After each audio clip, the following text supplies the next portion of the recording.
I've always said I've been here now 26 and a half years, and I always say you cannot see India the way that you see other countries in the world. If you wanted to go to Europe, you wanted to go to France or Italy or England or anywhere, you could actually make a list of the things you wanted to see, the sights you wanted to see. And you could go and you could see them. Historic buildings, beautiful places. And you could check them off your list one by one and say, okay, Paris, check. Athens, check. Rome, check. Because you've done it. You've seen them. You've seen the buildings. You've eaten gelato. You've had a cappuccino on the Champs-Élysées. Like, check, check, check, done it. But India is a place where it's not actually about the outer things that we see. It's actually about the way that India transforms us on the inside. And the only way to actually see India is to let India inside of you. And it's going to get in whether you like it or not. Right? All of you here from so many countries around the world. Has anyone yet had an experience of India getting inside you in a way where suddenly you find yourself acting in a way, speaking in a way that you think, my God, who is that person? Right? Yes, yes. Raise your hand if you've had that experience yet.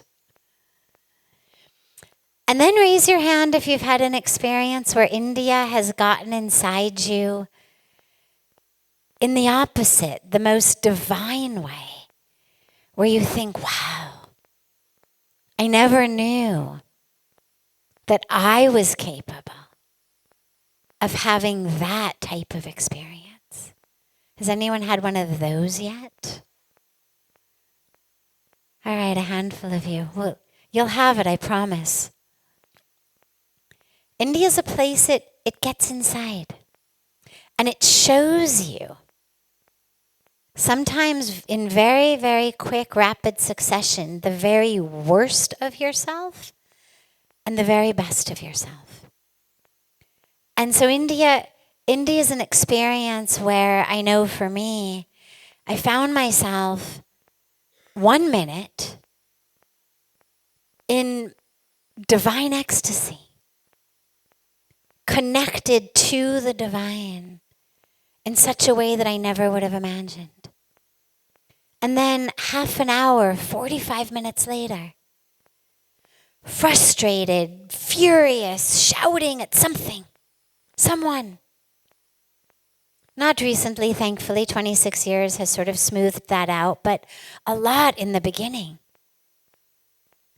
where it was this constant kind of back and forth. And what I realized was what India was doing was pulling up from within me the very truth of myself.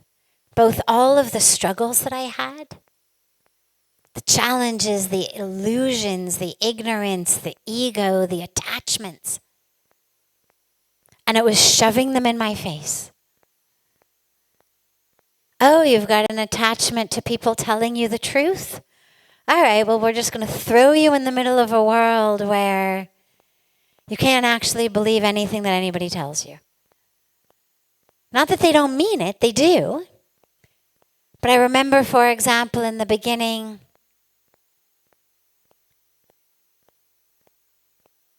you'd have, a leaky faucet, and the plumber was going to come and fix your leaky faucet, and he was going to be there at 2 o'clock in the afternoon. 2 would come and go. 3 would come and go. 4 would come and go. 5 and 6 would come and go. 7 o'clock, the plumber shows up. You are irate. You've spent the whole day waiting in your hotel room for this guy to show up.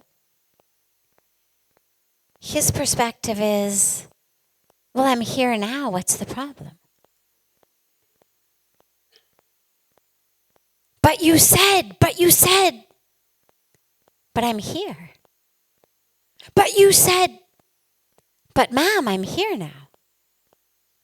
But, and you realize you actually have a choice, which is to hold on to the way that you think things are supposed to be, or to actually find peace in the moment. Those are your only options. And so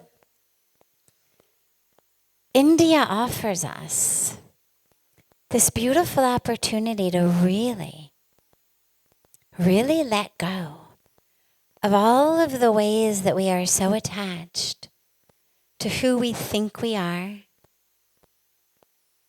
how we think the universe operates, what we think our role in the universe is.